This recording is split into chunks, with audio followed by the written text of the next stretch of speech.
Hey fam, what's going on? This is Jessica Pickens. Welcome to Pickens Realities, our blended family truths podcast. Welcome back to ABC 7 News. This is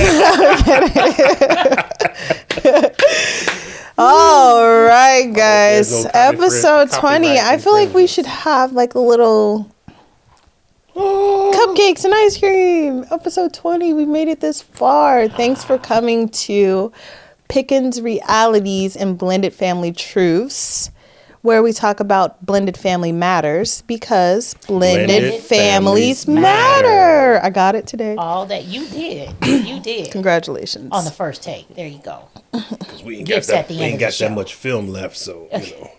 Thank you. Remember back in the day you had those the film, and you would run out of film?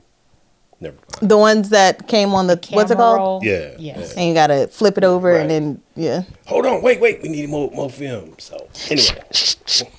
All right. Let's get right into it. Let's talk divorce. So, I'm filing on Monday. Let's get right into She gonna beat it. me afterwards. Remember the other day? She's like, why you always got to talk about that? What? Oh my God. We be getting out camera. He'd be like, Didn't I told Malachi closes his door. you told Hoppo to be? Okay. Come on. What? All right. Yeah, I'm in trouble. Let's talk divorce. So in today's Take my EBT episode, card. Go on. go sell it off. Go auction it off. The comments being said by other people are not necessarily the views of everyone in attendance. I'm sorry. Okay. Again, welcome to Jessica Pickens Realities with these two all day, every day. By the way, I am Jayla. I'm the oldest daughter of the Pickens family clan. Go to the clan.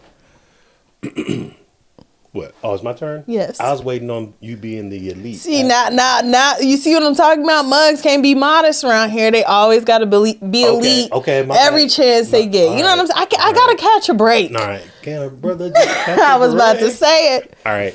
So, thank you, Jayla. I am Tyrone Pickens, the father, the elite, the best, the only father in the family. Can I say that? I should be the only father in the family. Wait, it's other daddies? Oh. There is one other father that exists in this blended family. I thought there were two. You didn't burp, huh? Two? No, three. What? Walter Norman. Oh, stop! Okay, that is enough. What? I am Jessica, the mom, and these two are tripping today. Okay. Okay. had too much juicy juice. I'm going to have Calvin edit a Okay. whole bunch. No. Lord. Okay, so today we're going to talk about divorce. We are talking about divorce today. So let's talk about how to avoid it. right. But also what happened. Okay, so they're not getting a divorce. Correct. Oh, okay. Well, I did try to pack a bag, remember? Several times. And then left you all in. Right. Just left us for dead. Right. No, I'm kidding. All right, here we go. We're going to talk about leaning in. Right. Like how do you deal with the fork in the road when things get so How do you know this? complex? Because we come up with the topics together. She does the questions. What do you mean, how do I know this? Oh, okay. Yeah. I feel like I'm being ganged up on. But all right, we're talking about divorce. So divorce, the meaning of divorce is the legal dissolution of a marriage by a court or other competent bodies. Right? Interesting. So other competent bodies? Mm-hmm. Okay. I feel like they say other competent bodies because in the Bible, like you didn't sign a paper to get married. Right. Like you just went in to those times, Uncle, it was just like Uncle Willie or something. Like, hey. It was like a situation where 2 or 3 are gathered to see your matrimony take place, blah, blah, blah. So let me ask real quick. You said competent bodies. So does that mean, does that mean that if mom and I today decided we're legally married, there were some witnesses, we signed a document, if we just decide we're done, is it not qualified because a competent person didn't say we were done? Yeah, no. I'm just asking. Well, I feel like the competent body situation and how I absorb it, I feel like it's a situation where, like, because you guys went through and signed papers, you have to go through courts. You have to go through that process because that would be correct. Basically you're owned by the government. So a competent But body if you're in a married us? situation where you're Common law? a competent body can. Who is a competent body? Like your uncle Why or are cousin? we going down this bunny hole? I asking feel a like a question. competent body could possibly. Wait, like so I hold feel on. like maybe like what is it called? The Common law? people that a notarizer. Oh, a notarizer. No, Notary. no. I know what a notary is. I'm saying a notary doesn't have to be somebody that has all these degrees. They just have the knowledge. I was a notary, and I don't. You were? Yeah. Yeah, but people. Yeah, but we what? have a legal system that. Oh, so I Right, I'm not because you're legally married, that's then you have to legally get divorced to but meet we the passed that requirements because we of- already talked about that, and I said y'all are property of the government because you guys signed We that are paper. not property of the government. You are We when you're married. legally bound to each other. So, the government. through the government, but neither here nor there. Okay, That's right. so let's talk to you, because this isn't your first crack at a marriage. Mugs been Rolling Stones all their Really? life. For real? No, I'm kidding. So you've experienced divorce before, right? Mm-hmm. So when you guys got to the stage of contemplating it, what were your feelings when you were faced with this again? Because you had already previously gone through one. Oh, I thought you were asking about the first one. I started dialing back to those feelings. So one of the things that we've agreed upon, and you may or may not remember this, but in the beginning we said, if this is not what you want, just let me know, on both sides, and we would just, amicably part ways. However, when you're vested in something for as long as we have been vested at that point, whether I make the statement or not that I'll be okay walking away, we've become attached. I've grown to love this person, and I've grown to want to be with this person. And so having that crop up again says to me, what didn't I do right? What did I miss? Why didn't I fix in me? Because it's the second rodeo for me. So I was looking introspectively. There had to be something that I was missing that needed to be rooted out of me as to why I'm at this fork again. Well, there's that, but also you were like 6 years old when you had your first marriage. You were young. You were a child. 7 You were and a growing, and all the stuff, right? Right. So I mean, for what they got like divorced in the first situation, they were children. Like they would, whatever. How old were you when you got divorced the first time? 20 something. Yeah, I was like. I mean, I know, but I'm saying, but so to me, that's not. I guess it's all. It depends on how you grew up in your life. But he was 30 You know what I'm when saying? y'all got married, right? He was 31. Yeah. Right. She Still a robbed the child, cradle. but Yeah, younger. No, I mean, when you look at, Well, I guess to me, it's not because see, again, you all's generation. I was gonna say is y'all was different. actually grown, like houses, y'all more generation had is different. 30. You know, you think we think still about trying it. to figure out what we gonna eat. And you look at like our grandparents, Yeah. you have examples of people that marriage in your when you're Right. in your 15, teens 16 years old. was like not horrifically uncommon. Yeah. You know what I'm Yeah. saying? And so for us, if you was broaching, like for me coming up in our, I would say if you was broaching 30 and you wasn't hadn't married, started a you was family. like getting Something wrong with old. you. Yeah, you was like a widower or what's something. going on? For you all, it's a whole different thing. You know what I'm saying? For your generation. I feel like because we So, be thinking like I we got don't- life to live. Like we'll get there when we get there. If we don't, whatever. But like we don't want to like. Well, and I think And it's not necessarily like the monogamous part of it. It's more so like being attached to someone. That's just like being attached to my child. Like having a kid by 30 be crazy. Like, if I always said when I was younger, I want to have kids when I'm like 35, 36. And then here we are. 25. But, you know. you know, it's just like, I feel like with the marriage situation, like you were saying, like, it's not far-fetched in y'all's generation to get married younger. But we still do also have to acknowledge that even though it wasn't far-fetched and you guys were in the more mature range, they were still kids when they was married. So they had a lot of growing up to do individually, personally. So it's just like when you got with mom. Yeah, I agree with that. And I'm sorry, I didn't mean to cut you off. I would say a lot. I would present that people's upbringings and your individual experiences will weigh into that a lot. Yeah. Like, I mean, your mom was not even, she wasn't 18 yet when they got married. So that, to me, you know, and Dang, she was 17 when y'all got married? Yeah, I mean, she was, and we've talked about this. She's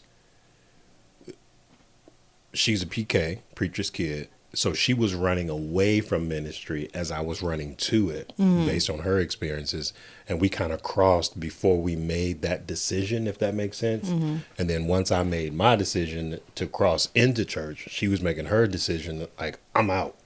And so that was one of the underlying catalysts for some of the rift that we had.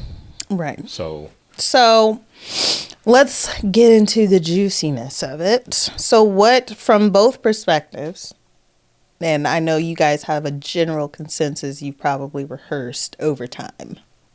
Joking. Yeah. But from your perception individually, what do you think was the leading cause of you guys almost getting a divorce?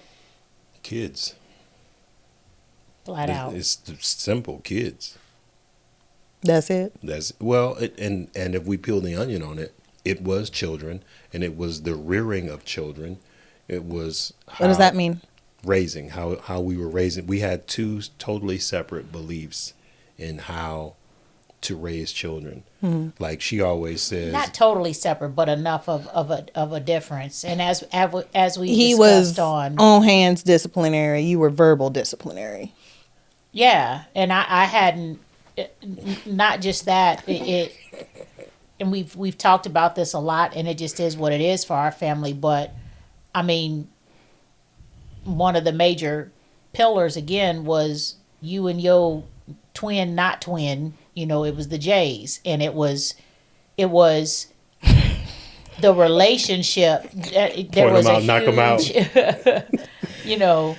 So let's dive into that. Okay, but hold on. So the when we peel back and really get to one of the major roots. So I actually, so were you all the catalyst that brought it up because you were right there? You know, you're dealing with kids every day. Yes. But if we're 1000% transparent, the root of what was going on, one of the roots. In your perspective. I was about to say, was this in your perspective or y'all both thought this? Well, we've talked about it. So it was my perspective, but you actually also agreed, quote unquote, at one point. Okay, so let's just say it. I don't know what it is.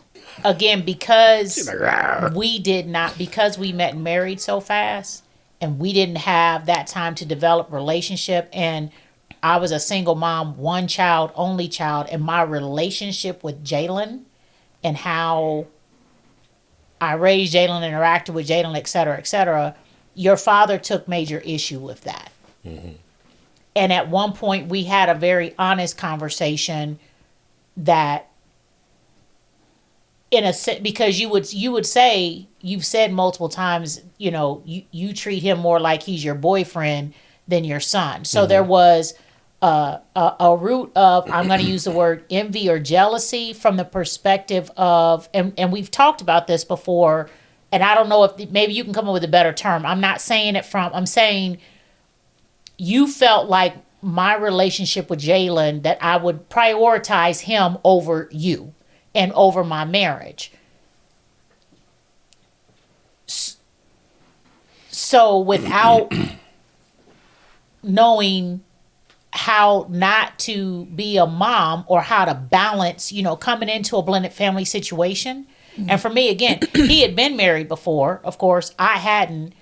So how are you supposed to kind of dial back or adjust your mothering of your child so that you don't make your now husband feel like you're prioritizing your child over him? Right. Okay. So go ahead. I'm sorry. So with her saying that, what specifically was it for you that made you feel like you're treating him more like a man than a son, or like you're treating him more whatever than you're treating me? Like what were the instances that got you to that point?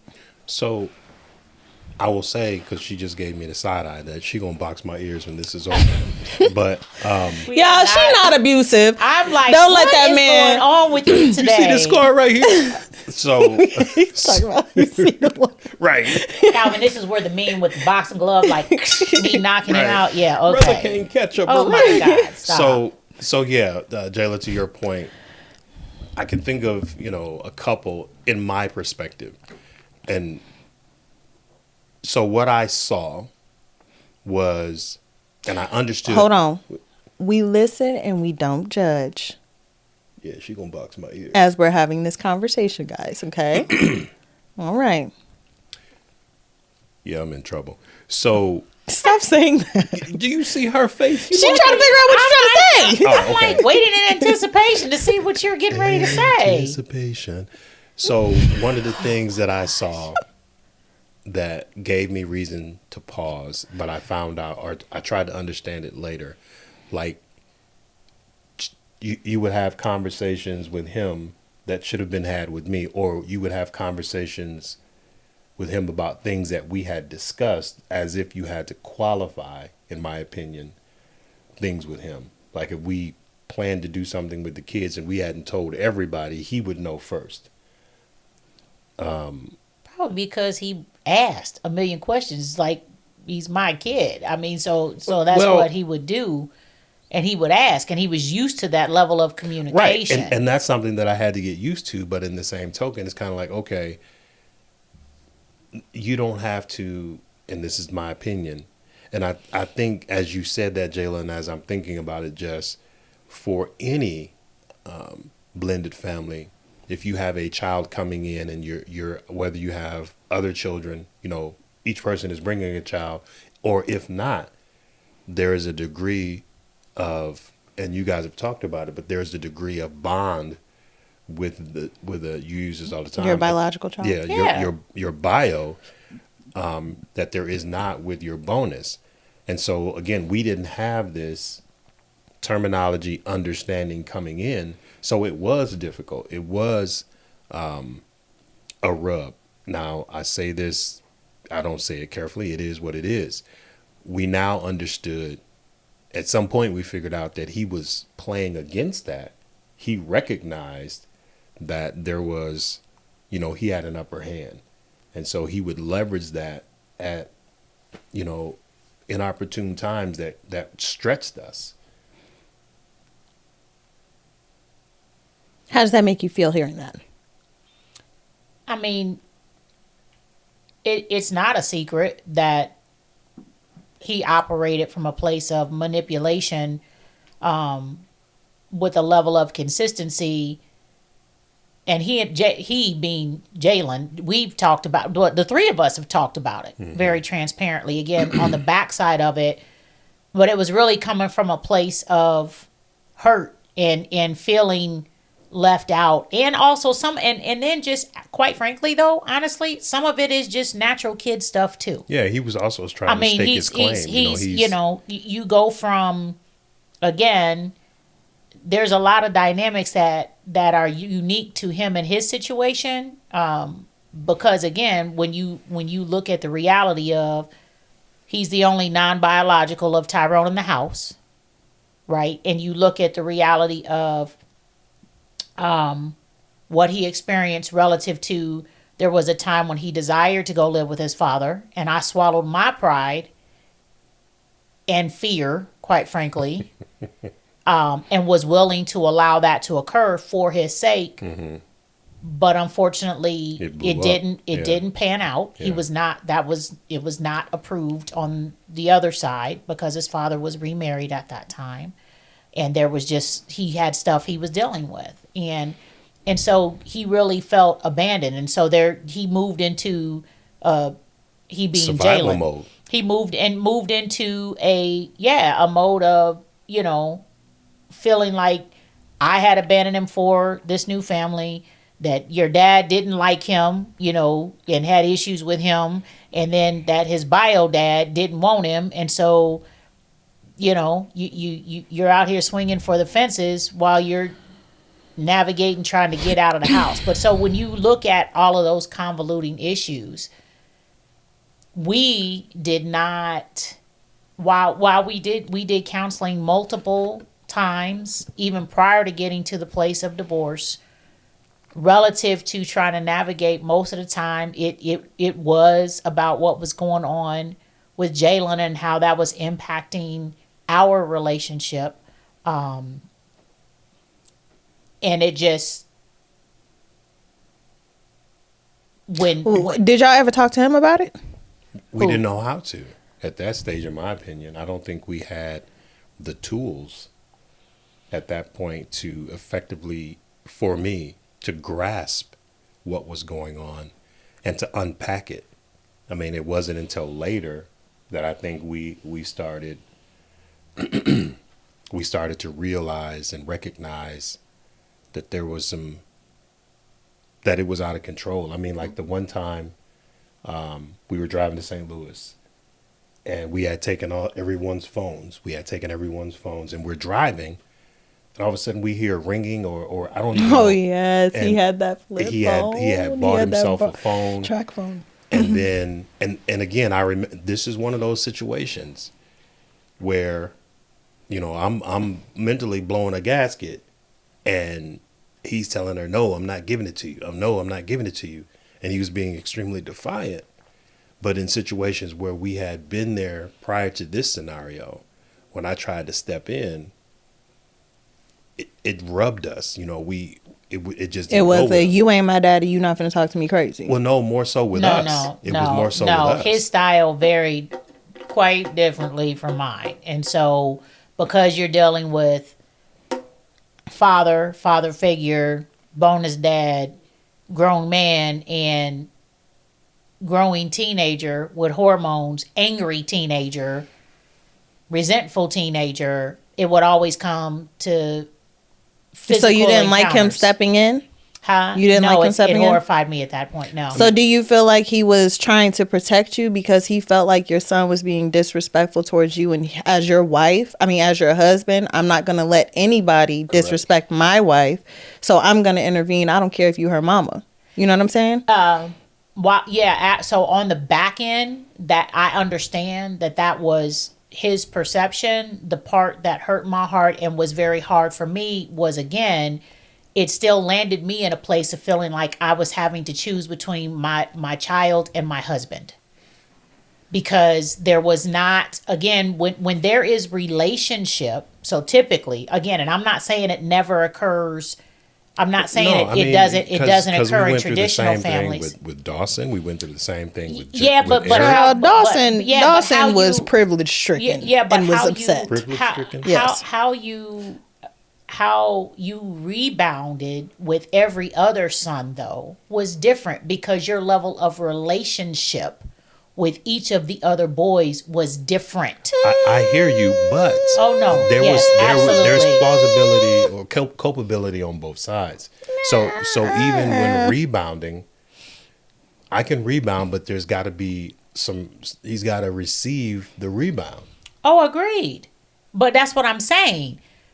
Like, even though, like Dawson, okay, bio child, Dawson still struggled with his rebound at times because he felt like you was doing too much. You felt like he was being too dramatic and sensitive and playing, you know what I mean? But because you all come from. Are we talking about the time on the stairs with Dad and Dawson? That's like the most major time. Yeah. I mean, there was only a couple. That was a privilege stricken situation.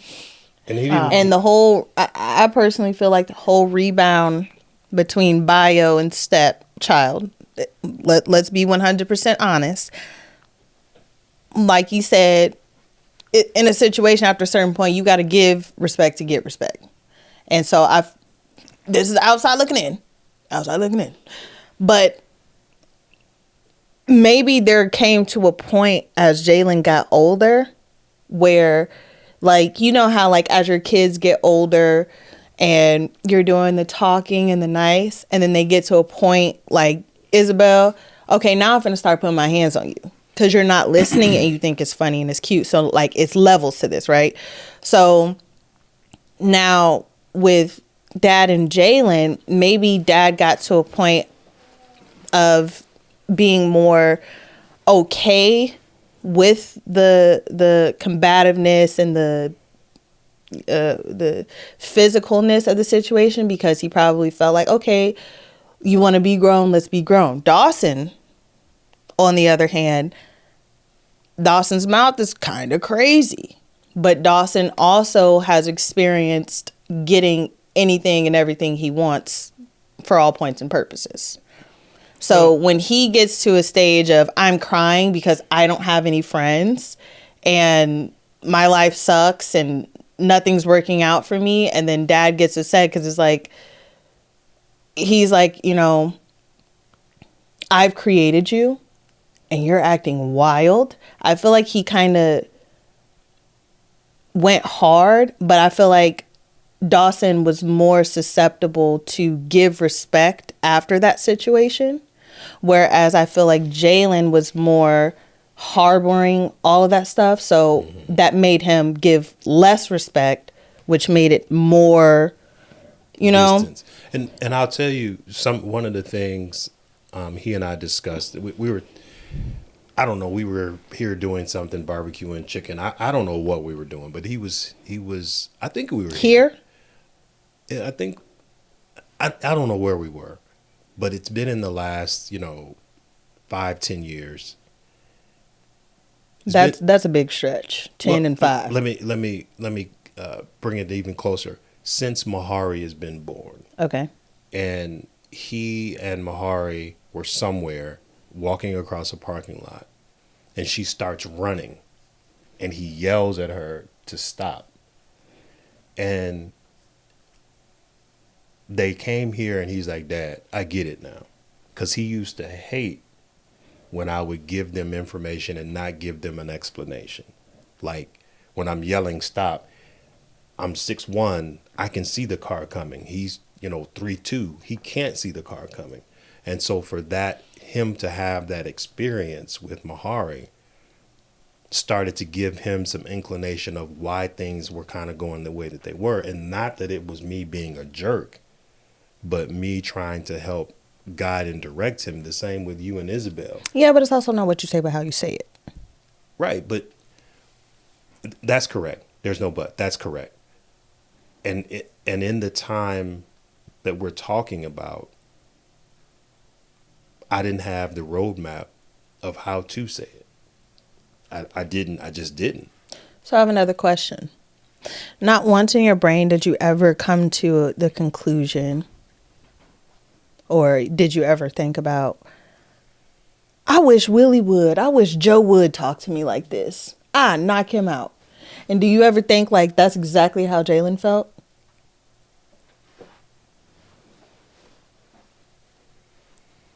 So to the first question, yes, I did think like that, and I did. We had those confrontations, and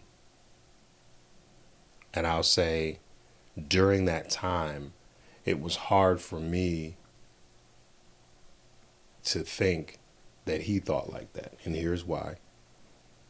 Because for people that don't know, Willie was your stepdad, bonus dad, stepdad, for all points rights and points and purposes and Joe in common law. Wasn't necessarily the dad, but like his mom's man. Oh, he was way grown beyond Yeah, that. That was- wouldn't Right. even be a. Yeah. That's not even a frame of reference. I told him, you getting whooped. Yeah. Period. Okay. I did.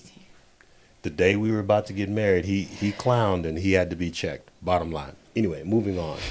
So the reason that I had, the reason that I couldn't see what you're asking, or I didn't feel like that was relevant, was because I felt like at that time, we're doing baseball, football. I'm doing all these things, talking him off the ledge. And I've always told Jayla, he knows this and I know this. He should have went D1 as a quarterback. Been 6'2", 6'3", a left-handed quarterback. He could throw across his body. He was cold, still is. He's extremely talented.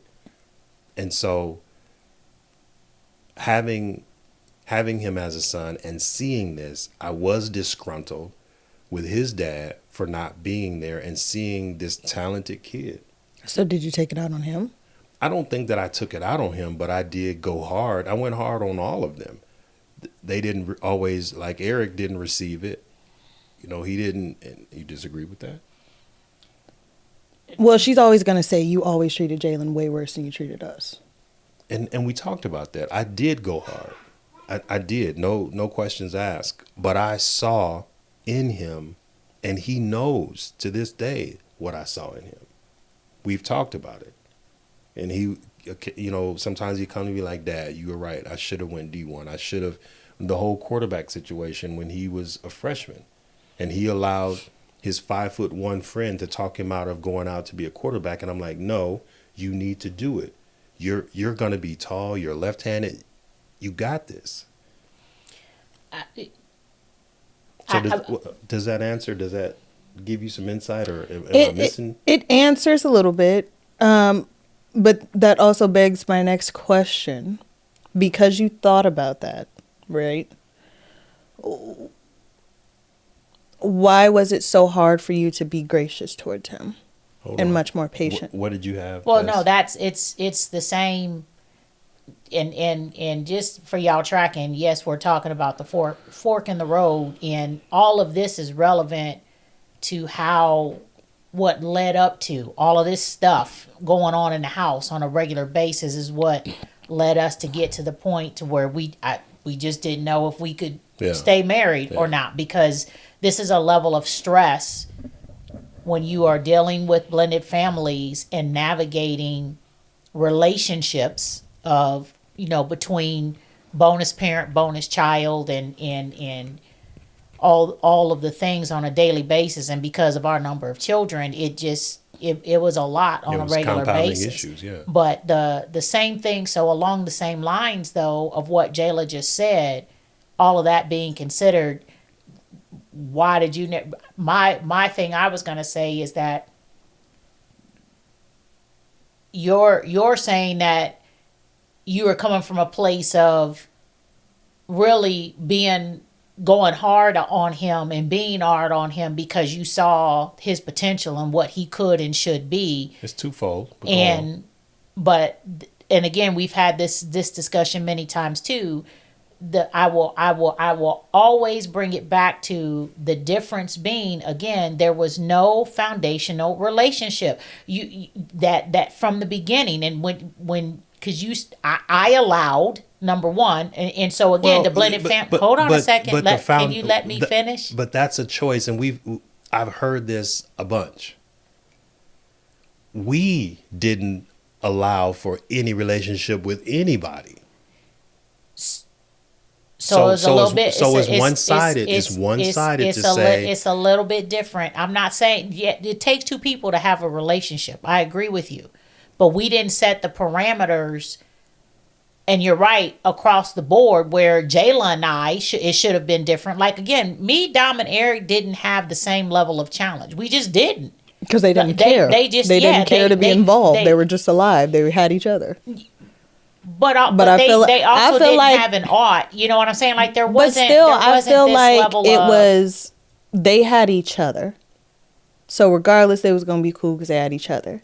But then it's like, oh, she comes with the son. Now I take on the responsibility of this one. She takes on the responsibility of the daughter, And then Eric and Dom are low-key just left because they got each other. I think subliminally that may have occurred. I can see that.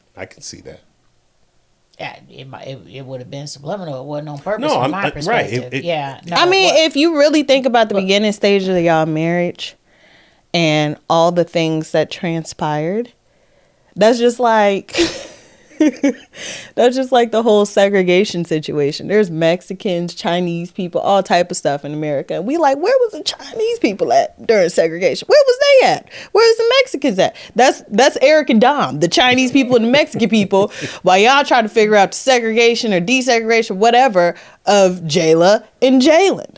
Dom and Eric was just, you know what I'm saying? Because they had each other. It wasn't necessarily like a big... You know, and as we fast forward to even today, when Dominic comes in town, doesn't matter if his wife is with him or whatever, if it's 1:30 in the morning, he and Eric are going to do what? They are going to get together and go play basketball. When we drove out to Jersey, we got there, him and Dominic did what? They went to go play basketball. And so you're right. I see that now, that they have always had each other. And I think that lends to why Jalen felt like he was on the outside when it came to the boys, because Dom and Eric had each other. And I never...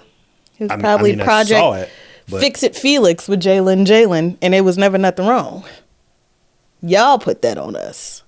We put what on you? We didn't put nothing on y'all. Hey, No, let's be 1,000,000% honest. Y'all's process of possibly getting a divorce because of Jalen and Jayla, that wasn't because of us. That was because of y'all having y'all issues with each other about how we were getting treated by y'all. But that's what we said. We literally, if you roll this back, and I said, no. You said because of the children. It wasn't because of us. It was because of y'all having issues with how y'all were treating Jayla and Jalen. We didn't make y'all do it. We didn't make y'all come have conversations with us. That's fair. You know what I'm saying? You were the kids. Yeah. So you're that's a fair point. It's not correctly stated. What the genesis of the biggest hurdle for us was how to navigate relationships with our bonus children and ourselves. Correct. And ourselves. Correct. Not having thought about, talked about, discussed, looked for, developed, found, created a plan, a blueprint to talk about what the heck blended family stuff was about, what it involved. How do you do this? Shoot, we didn't even ask each other. How do you parent? Do you whoop? Do you not? Do you this? Do you whoop? That? Do you not? Do you know? Right. Do you pick people up by their throat off their feet? Right. Pertinent questions to ask. Hold up. Ask the questions. We ain't got to really do some of this stuff. Questions. I'm just saying. You know. And in all seriousness, for real. And so... at the end of the day, that's the whole reason why we're doing this, right? Because we didn't, we just, I love you, and life is gonna be great. Let's go. It was the dress. And okay, it was the dress. It was the dress. But you have this, and what I was about to come around to as an example, as far as when you were saying, but I was doing all the things. I was coaching. I was at his baseball games. I was coaching football. I was doing this. I was doing the things, right? Well, the equivalent, though, is being in a relationship with someone who thinks because they buy you a bunch of crap that's supposed to make it a great relationship. Well, but they don't. I'm just. This is my perception. I'm just saying. It's not. It wasn't a bunch of crap. It was quality time that a young man needs. It's quality time that a young lady needs from a woman. It's quality time that a young man needs from a man to encourage them, to show them, to help them realize and recognize some of the tools they have inside of them. So it wasn't even... I agree, but what I'm saying is that the component that we missed, and to Jayla's point, we missed, because it wasn't on them to even know of such as kids. What we missed was starting out with a game plan for the one-on-one relationship building time. And I think that deficit is what allowed. Honestly, you guys, I feel like you guys, you can say that, but it's easier said than done. It is. Anything And is I easier feel- said than I done. feel in a like- 90-day spin. I've been saying this a lot this week. Proper preparation prevents poor performance. So when you prepare for the worst possible outcome of any situation to happen, and then like, oh, it's not that bad. But still, preparing is a crazy thing. Preparing is so like what's the word? It's like so nitpicky. It's so like preparing for something this huge. I don't think a conversation of, oh, this is what we're going to do. This is what we're going to do. No, it takes more than that. And that's what we're encouraging people to do, to prep before you blend. But Sit down and I'm talk saying, through this stuff. even prepping before you blend, like, we have to be completely honest. How long does that take? It depends on the people. If you ready to get married tomorrow and you got to prep before you blend, are you willing? Are people willing? Now, I'm not saying y'all, but are people willing to take an extra year and a half to even get married? If people are in dire situations like they were when she was running away and he was running too, and they low key like needed each other in that moment, how do you prepare to blend? Well, they weren't preparing to blend. They just started out with each other. But I'm just saying, if it's like a situation like that where someone's running away from something, like, now y'all trauma bonding, how do you prepare to blend with these kids? Because again, like we've all stated before, the kids didn't ask for the marriage. So Jayla, you actually make a great point. And again, Jess, you always say this, that there was no time, or we did it improperly. We didn't build a foundation. But as we're sitting here, we didn't build a foundation for anything. Correct. We didn't talk about credit, bank accounts. We didn't talk about bank accounts with other Well, people. We actually did. After y'all got. No, that was during the engagement process. It got rectified during that time. Talking about during the engagement process, like it was like 3 months. The engagement process was a day and a half. What are you talking about? The engagement process was 3 months. It was like, recess is over. We're getting married. No, seriously. Okay, so boom. Go ahead. I'm sorry. No, I'm trying to bring us back to. I'm going back to it. Topics. Okay, so boom. You stated previously on one of our other videos.